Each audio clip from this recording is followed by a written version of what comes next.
Yeah, I can do it. Yeah, I can do it. We'll call the Village Board meeting to order. Would the clerk please call the roll? Trustee Gust is absent. Trustee Jensen. Here. Trustee Miller. Here. Trustee Otterson. Here. Trustee City. Trustee Wells. Mayor Hucker. Here. Clerk Savingros. And Attorney Magna. If you would all please stand and join me in the pledge. I pledge allegiance to the flag of the United States of America and to the republic for which it stands, one nation, under God, indivisible, with liberty and justice for all.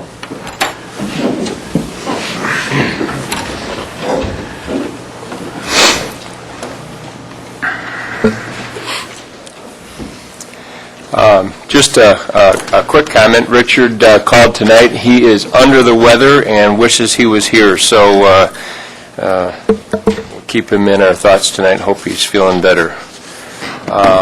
First item we have tonight is a consent agenda. And I understand there's one item that we want to pull and have discussed separately. That was for the minutes from the last meeting. Correct. From the previous meeting, the public safety minutes somehow didn't make the consent agenda, so if we could add those on. Okay. We'll go ahead and do you have specific text, or do you want to just basically it was a report, your report? Correct. Okay, and do you have the substance of that you can... And I will talk. Okay.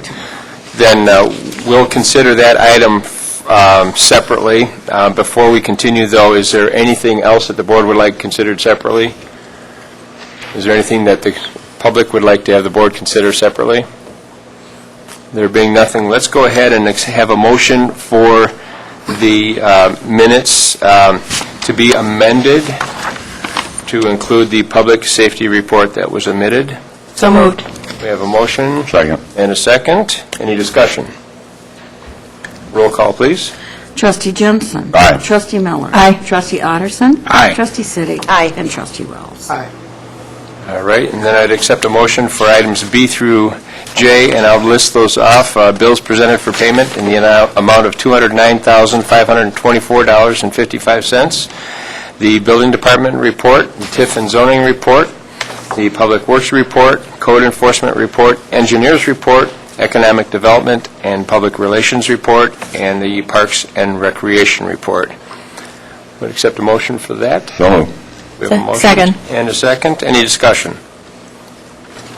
Roll call, please. Trustee Miller. Aye. Trustee Otterson. Aye. Trustee City. Aye. Trustee Wells. Aye. Motion carries. All right. We will, right there. In 1 minute, we will start the public hearing for the electric aggregation plan of governance. This would be the second hearing. So talk amongst yourselves for another 45 seconds or so.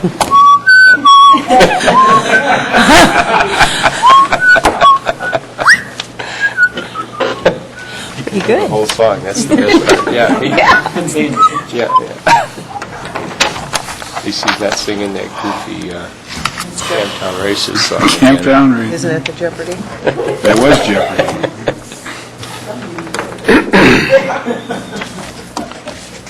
Such a stickler for details. Yeah, I think that clock is wrong anyways. That's your opinion. Let's see what Google's opinion is.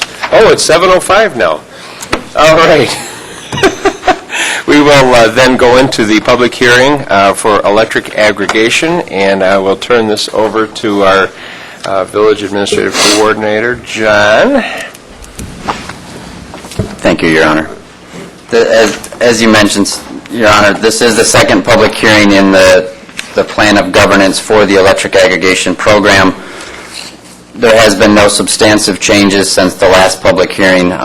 Therefore, the plan of operations and governance is very similar to the first public hearing 2 weeks ago. this is up for adoption by the village board later on this evening. Okay.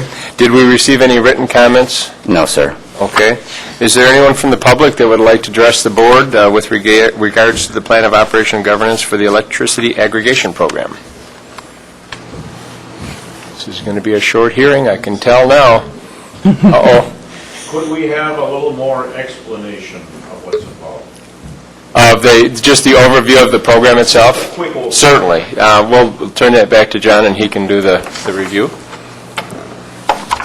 What exactly are you, do you want to understand the entire program, how the program works, or what the next steps are, or what part of the process are you unclear about? Something simple and short that the average guy on the street doesn't know yet. Okay. Basically, How does it affect us? how does it affect you? The way that it'll affect you is that the way it is now, you're buying power exclusively from ComEd. You are paying basically retail price. Under municipal aggregation, the concept is that the village collectively acquires a rate for the village-wide, all of the village residents and small businesses. So as opposed to paying retail price for electricity, in a sense, we're buying electricity in bulk based upon what the entire community used under previous years. That's basically it in a nutshell. It is, Go out and bid this, yes, sir. various suppliers. Yes, sir. And those various suppliers will all be controlled through the same ICC rules and regulations that ComEd is regulated under. ComEd will still do the billing. They'll still will be responsible for the power lines, the infrastructure, storm damage. All of that will still fall under ComEd's responsibility. And really, the only significant change to the residents is there will be one line item that will change on the ComEd bill, that instead of saying electricity supply, it will now say alternative electricity supplier, and you'll have a fixed rate based upon the bids that the village gets back. In addition, it's an opt-out program that the citizens will be giving opportunities to opt out prior to.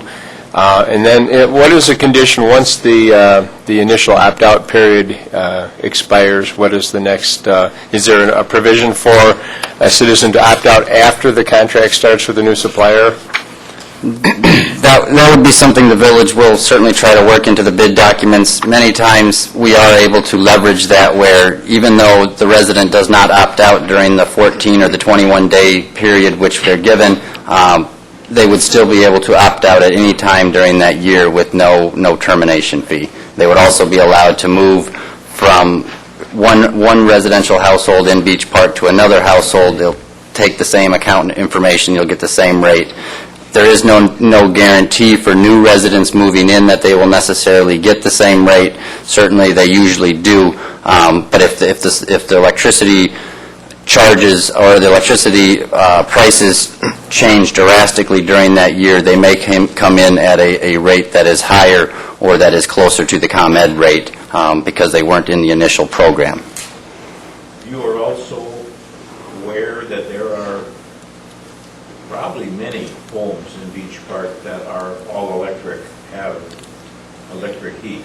They're getting discounted rates already from ComEd, and I would hope that's taken into account with all the bidding and everything as to what the final numbers are going to be.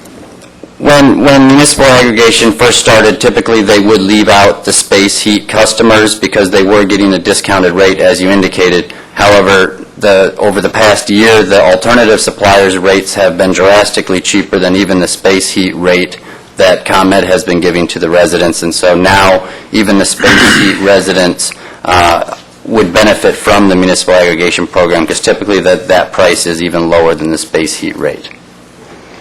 John, I know no two contracts are the same, and it's all based on going rates at the time when the negotiation is going on, but can you just give like an average, like an example of the percentage of savings for communities that I know you did this at the last community you were with, so you're deep into it, you understand it more than the rest of us probably, but do you have like a ballpark number, like what we're paying now or what the going rate is and kind of an average of how much they go down? electric aggregation really only affects the supply side of the power bills. There's two parts to every power bill. There's a supply portion of the bill, which is typically 50% of the bill currently under ComEd, and then there's a transmission side of the bill, which is the other 50%. Municipal aggregation, electric aggregation really only addresses the supply side. So right off the bat, you're only addressing half of your power bill. The transmission is not being affected. Those rates will stay the same as they are now unless ComEd gets a rate increase that is approved by the ICC. So the half of the bill, the supply half of the bill that is affected, typically communities have seen somewhere between 25 and as high as 52% reduction in that supply side of the bill. So really, it's half of your bill, you will see 25 to 52% reduction. So really that translates to about 15 to 30% on the overall bill that you can expect to see your bill reduced from where it currently is. John, I have a question there.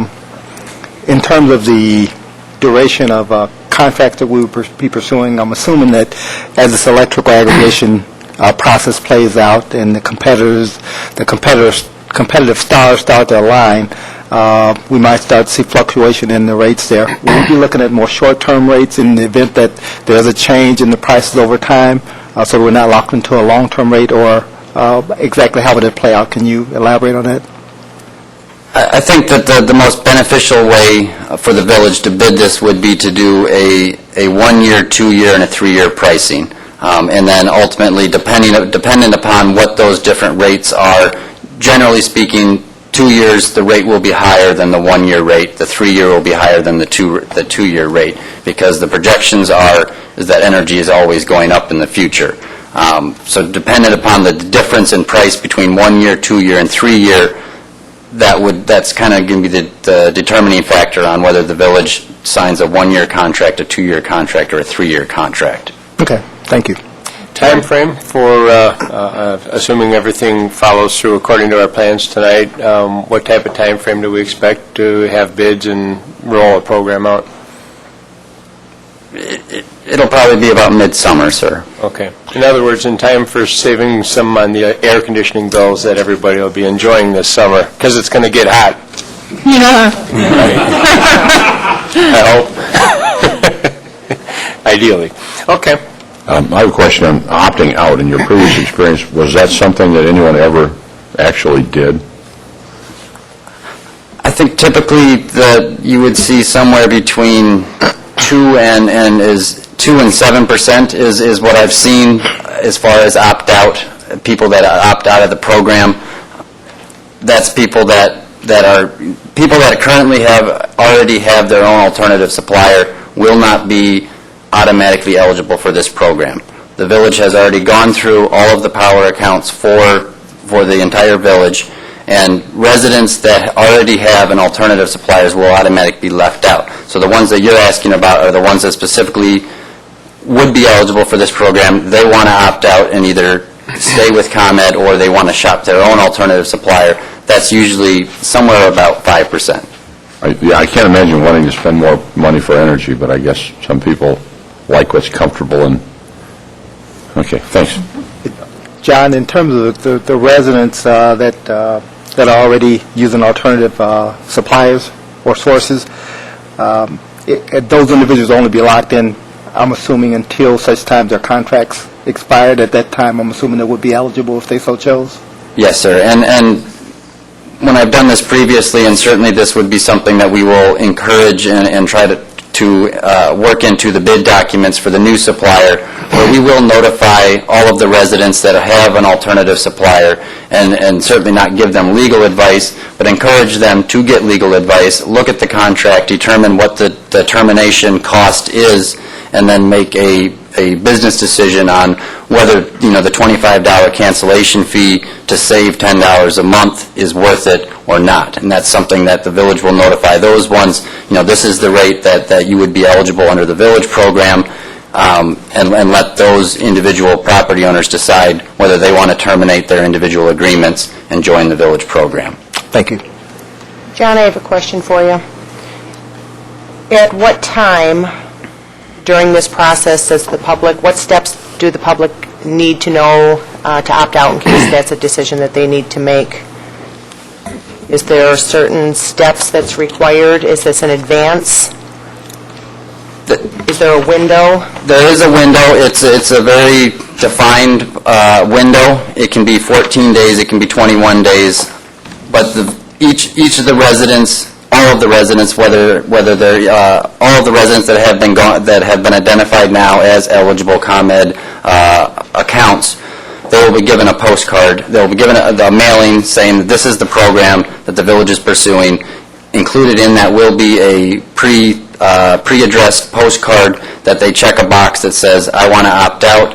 They put that in the mail. That's how they can opt out. They can also certainly go online.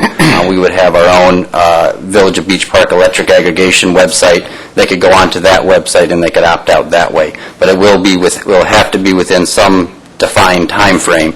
And then at the completion of that time frame, that's when we will notify ComEd. These are the accounts that have not opted out or do not have an alternative supplier. These are the ones that we will be giving to Company X.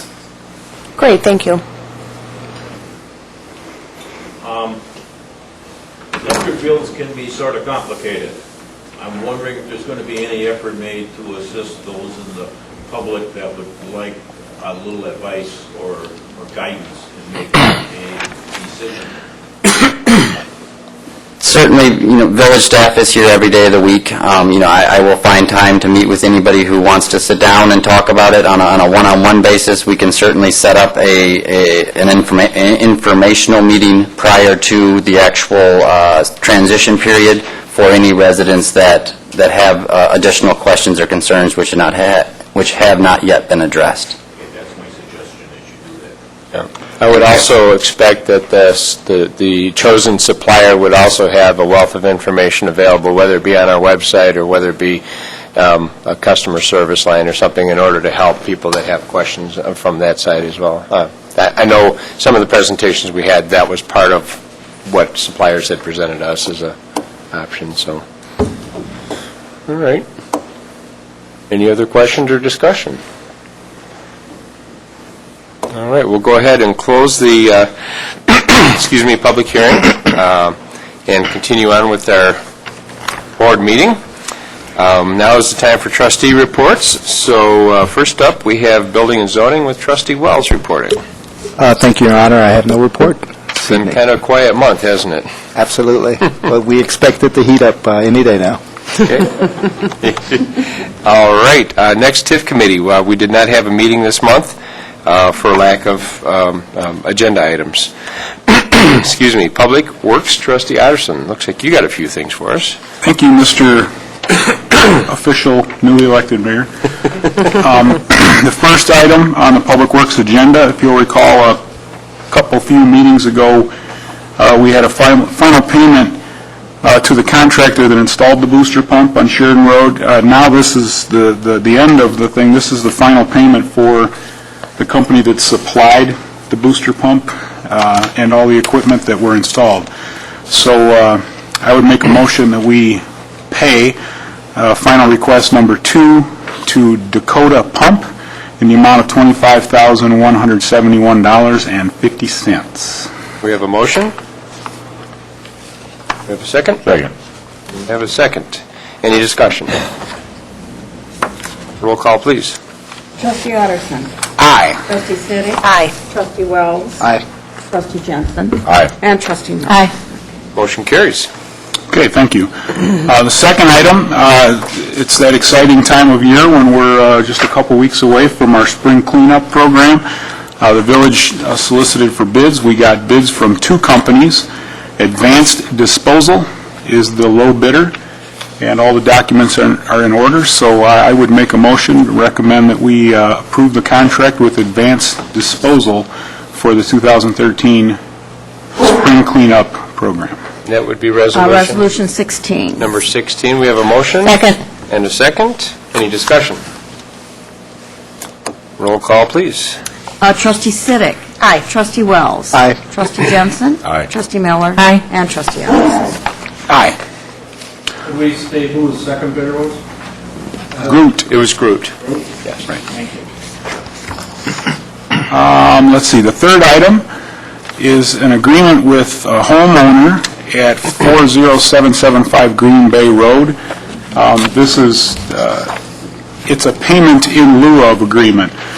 This customer is looking to sell the property, and based on the ordinance, they need to connect to the village water system. There's already a water main running along one side, but according to the ordinance, they would be required to run the water main along the front side, and that's a 16-inch, a big line as part of the main system. So they've approached the village, and they're going to be allowed to connect to the smaller main on the other side and put up money in lieu of the cost that it would have cost if they would have run the main across the front. An 8-inch main. Their portion of it, Yep. right. As a normal size, not the 16-inch. So that was all calculated by the engineer. And the thing that we get out of it is an easement that we need running across the front of there. If in the future, when we do continue that system, we'll need an easement to run that in. So this homeowner has signed over the easement, or will be signing over the easement to us. That was all part of the dollar amount that they came up with. So I would make a motion to accept the agreement for payment in lieu of water main construction. This says just over $25,000. What's the exact amount? I want to... Sorry about that. I had it on the... $24,146. Yeah, but then that's... There's a couple other connection Yeah, the fees, water main meter fee has and to be improvement fee. So it's okay to make a motion for right around $25,000? Well, you can actually make a motion to approve Resolution 17. Okay, Resolution 17, as stated, the payment in lieu of water main construction with the homeowner on Green Bay Road. And that is for 40775 Green Bay Road. Might I ask you to add language to, let's pend this approval on final approval of the contracts before, by the village attorney, Of the legal documentation. the legal documentation? Well, that's going to get more expensive then, right? No, I'm just kidding. Okay, the resolution is to approve this deal with the homeowner pending completion of all necessary steps of review by the attorney and whatnot. And whatnot. Is that You got the whatnot in there? I got it, yeah. No charge for the whatnot. Oh, that's so Okay. big of you. Let the record reflect, we will not be charged for whatnot. All right, we have a motion. Second. And a second. Any discussion? That was 17, correct? 17, yes. A creative solution to an otherwise challenging problem. And I think it's a good meet in the middle there. All right, roll call, please. Trustee Wells. Aye. Trustee Jensen. Aye. Trustee Miller. Trustee Otterson. Aye. And Trustee Aye. Siddick. All right, the motion carries. And I believe that completes the items underneath the Public Works report. Thank you. Thank you. Next, we have Finance Committee report. Trustee Jensen. Your Honor, I have nothing to report tonight. All right. And then we have Public Safety. Trustee Siddick. Your Honor, I have no report this evening. Thank you. Going quick now. Trustee Miller, you got anything for us? for No, public sorry, no relations, report economic tonight. development? I've been kind of busy, you know. So does that make me an overachiever or a black sheep? I don't understand what you're doing. Take your pick. You're outstanding in your field, Mark. Yeah, that's what I've been told. All right, we have not got Trustee Gust with us, No report. and he has no report. So then, we're on to staff reports. Nothing from the engineer tonight, so we'll move on to John with the Administrative Services Director report.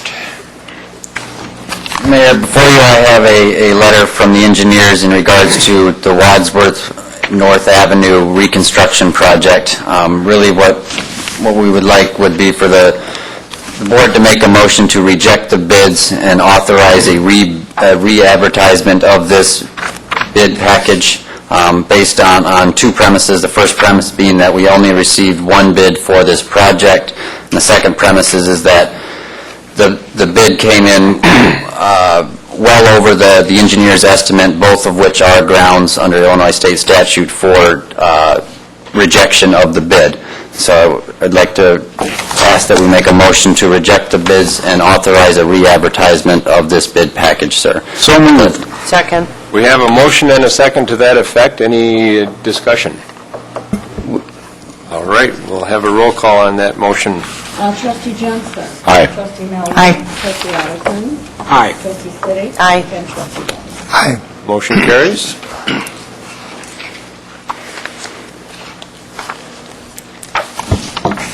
The second item, Your Honor, is an ordinance adopting the electric aggregation program. Really, this is an ordinance adopting the plan of governance that was previously discussed at the two public hearings. This is establishing the authority for the village to establish a municipal aggregation program. So moved. Ordinance 7, I'm sorry. This would be ordinance 7, an ordinance establishing a municipal aggregation program. It's in your packet. We have a motion And a second. and a second. Discussion? All right, roll call, please. Trustee Miller. Aye. Trustee Addison. Aye. Trustee Stiddy. Aye. Trustee Wells. Aye. Trustee Johnson. Motion carries. I have nothing further. Okay, thank you, John. Did note that we have the board report for your perusal that John put together, kind of progress report, so just read that at your leisure. Village Attorney's report. No report, Your Honor. All right.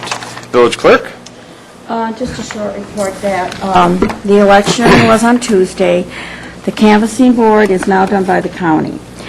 They will, and that's going to give us the official count on everyone who ran and what their votes were. We will not have that information at the Village Hall until April 25th. That will be the first day. So the new board here could be sworn in on April 25th, or it could be sworn in on May 9th. So we're just kind of up in the air still a little bit on that. I would suggest that just because it's so close that we might wait till that first meeting in May and Sounds just take good. care of business. And there's no change, so there's no pressure from the outside, and give everybody a chance to catch your breath a little bit. Okay, well, then May 9th will be the official date. Thank you. That concludes our report. Thank you. For my report, I'd just like to say on behalf of myself and on behalf of the village that I'd like to recognize all the candidates that ran for office for the fine job that they did. First and foremost, the visible part of the signs were gone within 24 hours. And that's no small feat for anybody that knows it took 3 weeks to put them out. To get them gone in 24 hours is no small feat, but everybody took them down. Once again, Beach Park stands out. Drive around a little bit, you'll see signs everywhere else. Secondly, that it was a well-run campaign. It was a kind campaign. It was stuck to the issues. It stuck to what's important. And it just makes me proud of our community and of the people in it. And thank to everybody that stepped up and ran put themselves out there to run for office. So, Even the signs that are in trees? even that one's down.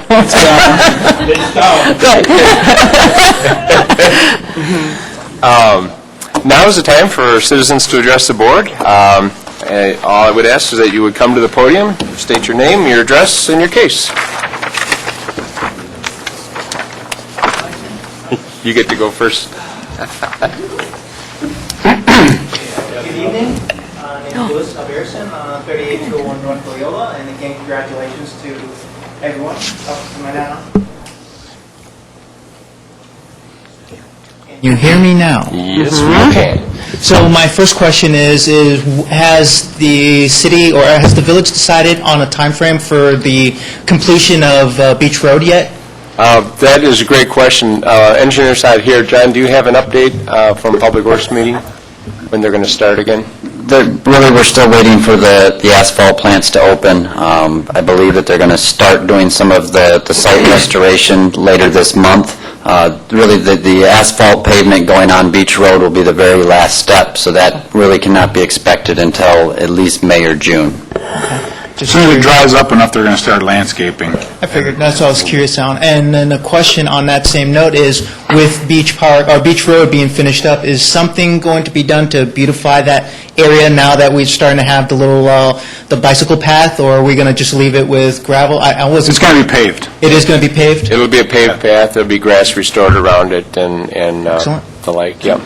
And then my next question would be, any idea when can the residents start asking to review the roads? I know with all the snow, all the salt and stuff, I know between Loyola and Wilson, there's sections that are starting to get very enjoyable when you're driving through. yeah. So I'm just wondering when we can start putting requests out. Yeah, you can put them in anytime you want. You can email them in through our website if you've got particular areas that you feel need attention. That might be the cleanest way to do it. It's in writing and easy to do. Obviously, engineers and Public Works are out evaluating before we put our road program out to bid to look for trouble areas. There's multiple levels of things that will be done. Public Works crews will be out patching as soon as they can get their hands and feet into some of these situations. And then, of course, the major programs will come a little bit later in the year. Excellent. Sure. Moving right along, another question I have. I know President Obama says everything, foreclosures going down, housing market's going up. I know in my area, there's still a couple of houses that are foreclosed and, for lack of a better phrase, are considered abandoned. The one I'm talking about specifically is on the corner of Loyola and Howard, white little cottage that is starting to look a little more in a rundown than anything else. And unfortunately, because everyone knows it's abandoned, we're starting to see a little more activity that should not be happening there. Right. Is there something we can do to address with the village, or is it something I have to address with the police regarding that property, either because it's getting run down and the concerns of security as to, what else is happening to that property? Two levels I would offer. Number one, obviously, you and I spoke earlier, and I know you're going to speak with Larry Wells about Neighborhood Watch. Yes. First and foremost, any activity that doesn't belong there, whether the house is well-kept or not, that's a great way to address it through Neighborhood Watch and through the Sheriff's Department. Secondly, code enforcement is, as the thaw comes and we start seeing the condition some of these places are in, we'll be dealing with that. And of course, that's a bit more challenging than going and knocking on the door and telling the homeowner you need to fix something. Yeah. It's letters to banks and trying to enforce actions on them. So it's a little more time-consuming process. So activity-wise, definitely report it. If it's an issue where you feel like a property's been broken into, or you feel like windows or doors have been compromised, absolutely call the village. We'll have it boarded up if we have to. So that's the general direction anyway. Okay.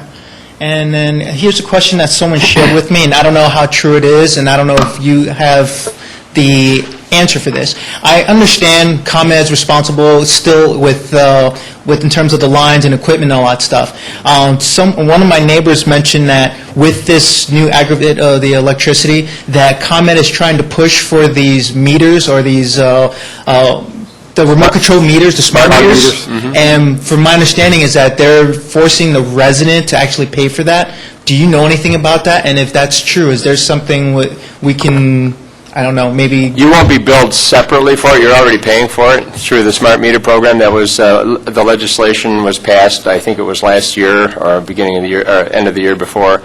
That was all approved through the state to allow ComEd to do that. And that metering program, it's not just the meter that plugs into your home. It's a communication system that allows them to tell where an outage is, specifically what areas are affected. They'll know about it before you even call them now, whenever the system's fully in place. But that's something that's on your bill. It's not like you're going to get a bill for an electric meter. It'll be part of your bill. It's already part of it? Yeah. Okay. So that's not something that's new, it's just something that You're going to hear more and more about it as they start rolling it out. All right. Yeah. Well, I think that's all I have for now. You got to make a few payments before there's enough for them to install it. Mr. Mayor, just so you're aware, too, some of the residents from that immediate area have requested a neighborhood watch meeting, so I have set up a meeting with the residents of that area. The Public Safety Committee has set up a meeting, Good. which will be forthcoming. Good. That'll help. Yeah. Anyone else? Oh, come on. You did good. You did real good. Believe me, nothing good happens to the guy that has the longest discussion. I've been on the bad end of that. I'm trying, but I can't find anything else to talk about.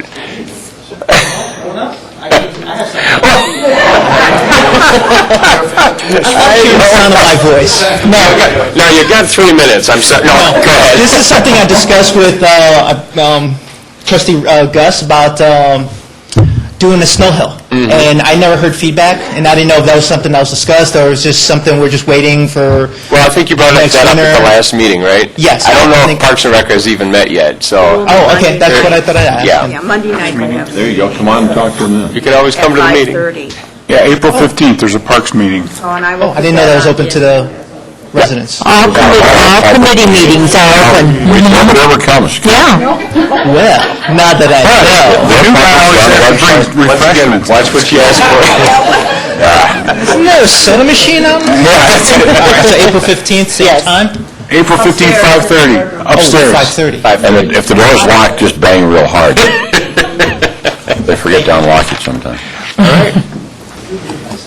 Well, if there's no one else that was addressed, now would be the time for any new business that the board may have. You stole my thunder. I was going to thank everybody for voting and the candidates, and can't do it now. You can do it if you want to. Oh, it's a bit late. Oh, redundant is what you're saying. Redundant. It's not very efficient. Okay. Well, then, I guess now would be the time for someone to suggest that we might Second. adjourn. Oh, there's a motion for a second by Golly. Roll call, please. Trustee Johnson. Aye. Trustee Miller. Aye. Trustee Addison. Aye. Aye. We are adjourned. Bum, bum, bum. What I started saying before, when I first did the stream bank stabilization program, I started in like 2000, we started looking into it. The work actually got done, I think, in 05 or something like that. But part of the deal was you can't use government money on private property.